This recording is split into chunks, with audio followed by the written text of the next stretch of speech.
A big block drop top king of the road. I dig the sound of that.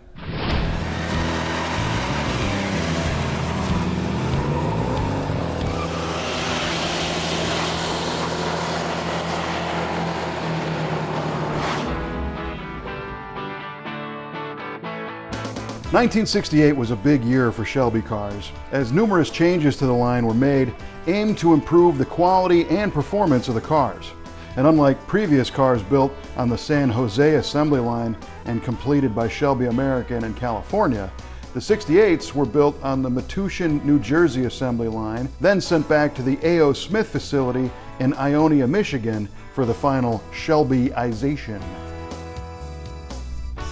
Big power, high style, performance suspension. It's no wonder they call these the king of the road. There's a lot to digest when looking at a 68 Shelby GT500 KR convertible, and that long name, well, it's just the beginning.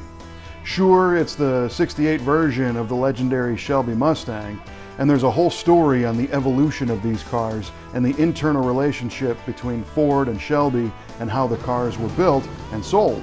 And like any car company, Ford wanted more sales. And although track-ready racers are exciting, the general public really isn't the biggest market for thinly veiled race cars. So Ford's plan was to refine the cars and make them more consumer-friendly. The cars, especially the GT500s, were loaded up with features and equipment to make them more attractive to a wider audience. And everything was included, by the way, with the only options being a choice of wheels, manual or automatic transmissions, air conditioning, or the first ever offering of a Shelby convertible top. So by 68, the Shelby GT500 was more of a Luxo rod than a stripped down road racer like the 65s were. The 68 GT500 was marketed towards the man who wanted everything in one car. So this time, the Shelby logo meant performance and luxury.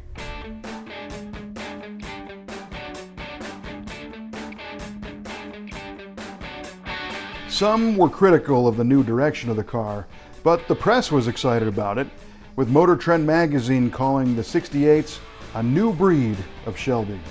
The look of the car was improved, with new fiberglass parts being made to higher standards for better fit and finish. The GT500 KR retained the Police Interceptor 428 Cube V8 with a 10.6:1 compression ratio and a hydraulic cam with just under ½ inch of lift. Powerful, but still smooth. Large port heads and a cast iron intake sucked the air through a 735 CFM 4-barrel Holley carb, and the combination was rated at 335 horsepower at 5,600 RPM and 440 foot-pounds of torque at 3,400 RPM. The 4-speed stick was standard, but a quick-shifting, tuned C6 automatic was optional. 350 gears in the trac-lock rear spin the 15x7-inch 10-spoke Shelby wheels that were wrapped in high-performance rubber. Other Shelby goodies included a revised suspension system with bigger sway bars, revised rate springs and shocks for road gripping performance. The drivetrain sounds very similar to the 1968 Mustang Cobra Jet, but the Shelby was far more of a car than the CJ. This one is nicely worn in, showing over 95,000 miles on the odometer, and that's a lot of driving for a car like this. But slipping behind the wheel into the black bucket seat feels like sliding into your favorite pair of shoes. It's very comfortable, and the wood grain dash shows some wear, but it's loaded with a 140 mile-an-hour speedometer and an 8,000 RPM tach. Someone added some indicator lights and supplemental gauges to the console just north of the C6 automatic shifter, but this sure would be a great place to spend the day. And there's a question about the color of the car. If you were seeking out a Brittany blue 68 Shelby GT500 convertible, you'd be hard-pressed to find one, as the elusive shade of light blue was only offered on standard Mustangs and Fords of that year, and not Shelby cars. However, the word on the street is that a couple of these cars were painted Q code Brittany blue like the one seen here. But a little research finds that the Q color code, as seen on the data plate for this one, was Brittany blue in the standard Mustang line, but a darker medium blue metallic on the Shelbys.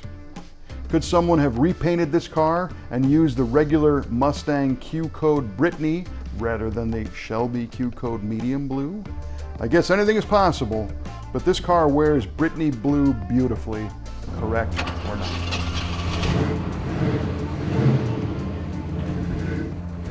3, 2, 1, go.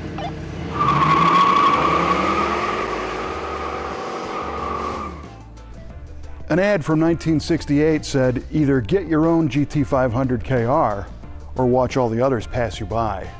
Well, if you can't get your own, we invite you to hang out with us here in the Brothers Collection.